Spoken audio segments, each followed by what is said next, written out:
ಧೂಪದ ಬಟ್ಲನ support ತಗೊಂಡು ಮಲ್ಲಿಗೆ ದಿಂಡನ್ನು ಹೇಗೆ ಮಾಡೋದಂತ ನೋಡೋಣ. ವಿಡಿಯೋ ನೋಡಿ.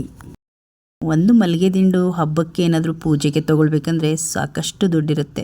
ಇದನ್ನು ಕಲಿತ್ರೆ ತುಂಬಾ ಒಳ್ಳೆಯದು. ಇಲ್ಲಿ ನಾನು ಮಗ್ಗು ಸಿಕ್ಕಿರಲಿಲ್ಲ, ನನಗೆ ಮಳ್ಳೆ ಹೂ ಸಿಕ್ಕಿತ್ತು, ಅದನ್ನು ನಾನು ತೊಗೊಂಡಿದ್ದೀನಿ. ಅದಕ್ಕಿಂತ ಮೊದಲು ಬಾಳೆ ದಾರ ಸಿಕ್ಕಾಗ ತಂದಿಟ್ಕೊಳ್ಳಿ, ವರ್ಷ ಪೂರ್ತಿ ಅದನ್ನಿಟ್ಟರು ಏನೂ ಆಗೋದಿಲ್ಲ. ನಾನು ಊರಿಗೆ ಹೋದಾಗ ತಂದಿದ್ದು ಬಾಳೆ ದಾರ. ತಂದಿಟ್ಕೊಂಡ್ರೆ ನಿಮಗೆ ದಾರದ ಅವಶ್ಯಕತೆ ಇರೋದಿಲ್ಲ. ಹೂ ಕಟ್ಟುವಾಗ, ಹೂವು ದಿಂಡು ಮಾಡುವಾಗ ಬಾಳೆ ಒಂದು ದಾರವನ್ನು ನೀರಿನಲ್ಲಿ ಹಾಕಿ 10 ನಿಮಿಷ ಬಿಟ್ಟುಬಿಟ್ಟು ನಂತರ ತೆಗಿರಿ. ಅದು ಮೆತ್ತಗಾಗುತ್ತೆ. ನೀವು ಎಂಥದೇ ಟೈಟಾಗಿ ಅದನ್ನು ಎಳೆದ್ರೂ ಕೂಡ ಕಟ್ಟಾಗೋದಿಲ್ಲ. ಮೂಟೆ ಕೂಡ ಕಟ್ಬೋದು, ಅಷ್ಟು ಟೈಟಾಗಿರುತ್ತೆ. ಬಾಳೆ ದಾರ ತುಂಬ ಗಟ್ಟಿಯಾಗಿರುತ್ತೆ. ಈಗ ನಮಗೆ ಎಷ್ಟು ದಾರ ಬೇಕಾಗುತ್ತೋ ಸಣ್ಣ ಸಣ್ಣದಾಗಿ ಕಟ್ ಮಾಡ್ಕೊಳ್ತಾ ಇದ್ದೀನಿ. ನೋಡ್ತಾ ಇರ್ಬೋದು, ಎಷ್ಟು ಎಳೆದ್ರೂ ಕೂಡ ಕಟ್ಟಾಗೋದಿಲ್ಲ. ಈಗ ಮಳ್ಳೆ ಹೂವನ್ನು ತೊಗೊಂಡಿದ್ದೀನಿ. ಸ್ವಲ್ಪ ಮೊಗ್ಗು ಇರುವಂತಹ ಹೂವನ್ನು ತೊಗೊಂಡಿದ್ದೀನಿ. ಇನ್ನೂ ಉದ್ದವಾಗಿರುವ ದುಂಡು ಮಲ್ಲಿಗೆ ಮೊಗ್ಗೇನಾದರೂ ಸಿಕ್ಕಿದರೆ ಅದು ದಿಂಡು ತುಂಬ ಚೆನ್ನಾಗಿರುತ್ತೆ. ಅದಕ್ಕಿಲ್ಲಂದರೆ ಈ ಹೂ ತೊಗೊಂಡಿದ್ದೀನಿ. ನೋಡಿ, ಇಲ್ಲಿ ಒಂದು ಎಳೆ ದಾರವನ್ನು ತಗೊಂಡು ಈ ಮೇಲೆ ಭಾಗದಲ್ಲಿ ಈ ರೀತಿ 2 ಎಳೆನ ಮಾಡಿಕೊಂಡು ಮತ್ತೆ ಒಂದು ಎಳೆ ಉಲ್ಟಾ ತಗೊಂಡು ಈ ಒಳಗಡೆ ಹಾಕಿ ಎಳೆದ್ರೆ ಆಯಿತು, ನಾಟಾಗುತ್ತೆ.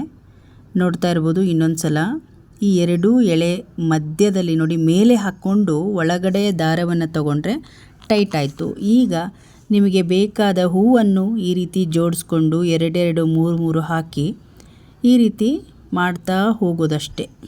ದಾರವನ್ನು ಈ ರೀತಿ ಕೆಳಗಡೆ ತೊಗೋಬೇಕು. ಕೆಳಗಡೆ ತೊಗೊಂಡು ಮತ್ತು ಸೇಮ್ ಆ 2 ಒಳಗಡೆ 2 ದಾರದ ಎಳೆಯ ಒಳಗಡೆ ತೊಗೊಂಡ್ರೆ ನಾಟಾಗುತ್ತೆ. ನೋಡಿ, ಟೈಟ್ ಆಗುತ್ತೆ.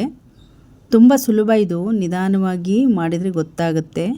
ನೋಡಿ, ಇವಾಗ ನಾನು ಮತ್ತೆ ಹಾಗೇ ಮಾಡ್ಕೊಳ್ತಾ ಇದ್ದೀನಿ. ದೇವಸ್ಥಾನಕ್ಕೆ ಹೋಗುವಾಗಾಗಿರ್ಬೋದು, ಹಾಗೆ ಮದುವೆಗಳಾಗಿರ್ಬೋದು, ಯಾವಾಗೇ ಇಂಥ ದಿಂಡುಗಳನ್ನು ನಾವು ತಲೆಗೆ ಮುಡ್ಕೊಳ್ಳೋದ್ರಿಂದ ತುಂಬ ಚೆನ್ನಾಗಿ ಕಾಣಿಸುತ್ತೆ. ನೋಡಿ, ಎಲ್ಲ ಹೂವನ್ನು ಇದೇ ರೀತಿಯಾಗಿ ಆ ಕಡೆ 2 3 ಈ ಕಡೆ 2 3 ಹಾಕಿ ಈ ರೀತಿ ದಿಂಡನ್ನು ರೆಡಿ ಮಾಡ್ಕೊಳ್ತಾ ಇದ್ದೀನಿ. ಮೇಲೆ ಹಾಕಿದಾಗ ಸಿಂಗಲ್ ಎಳೆಯಲ್ಲಿ ಬರುವಂತಹ ದಾರದೊಳಗಡೆ ತಗೋಬೇಕು. ಮಾಡುವ ವಿಧಾನ ಮತ್ತು ಈ ಒಂದು ಕಟ್ಟುವ ವಿಧಾನ ತುಂಬ ಸುಲಭ. ನೋಡಿ, ಇದರೊಳಗಡೆ ತಗೊಂಡು ನಾಟಾಗಿ ಈ ರೀತಿ ಎಳ್ಕೊಂಡ್ರೆ ಆಯಿತು. ಎಷ್ಟು ಚೆನ್ನಾಗಿ ಈ ದಿಂಡು ಬರುತ್ತೆ ನೋಡಿ. ಅದು ಮೊಗ್ಗು ಕನಕಾಂಬರ ಹೂವು ಅಷ್ಟೇ ಆದರೂ ಕೂಡ ತುಂಬ ಚೆನ್ನಾಗಿರುತ್ತೆ. ನಾನು ಕನಕಾಂಬರನ ಮಿಕ್ಸ್ ಮಾಡ್ಕೊಳ್ತಾ ಇದ್ದೀನಿ. ಇನ್ಮೇಲೆ ಗಣೇಶನ ಹಬ್ಬ, ಗೌರಿ ಹಬ್ಬ, ವರಮಹಾಲಕ್ಷ್ಮಿ ಹಬ್ಬ ಎಲ್ಲ ಬರ್ತಾಯಿದೆ. ಲೂಸ್ ಹೂ ತೊಗೊಂಡ್ರೆ ಸಾಕು. ಇಂಥ ದಾರಗಳಿದ್ದರೆ ಚೆನ್ನಾಗಿ ನಾವು ದಿಂಡನ್ನು ರೆಡಿ ಮಾಡ್ಕೊಳ್ಬೋದು.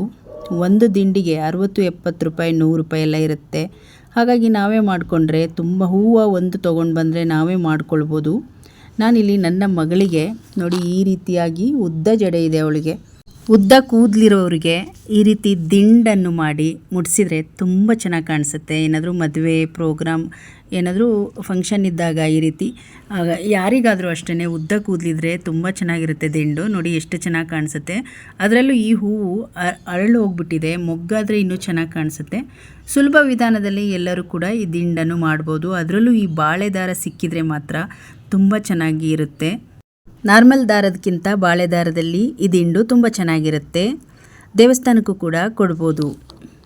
ಇವತ್ತಿನ ವಿಡಿಯೋ ತುಂಬ ಸಿಂಪಲ್ ಆಗಿರುತ್ತೆ.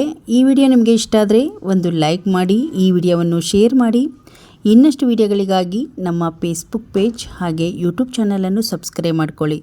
ಮತ್ತೆ ನಾಳೆಯ ಇನ್ನೊಂದು ಹೊಸ ವಿಡಿಯೋದೊಂದಿಗೆ ಸಿಗೋಣ.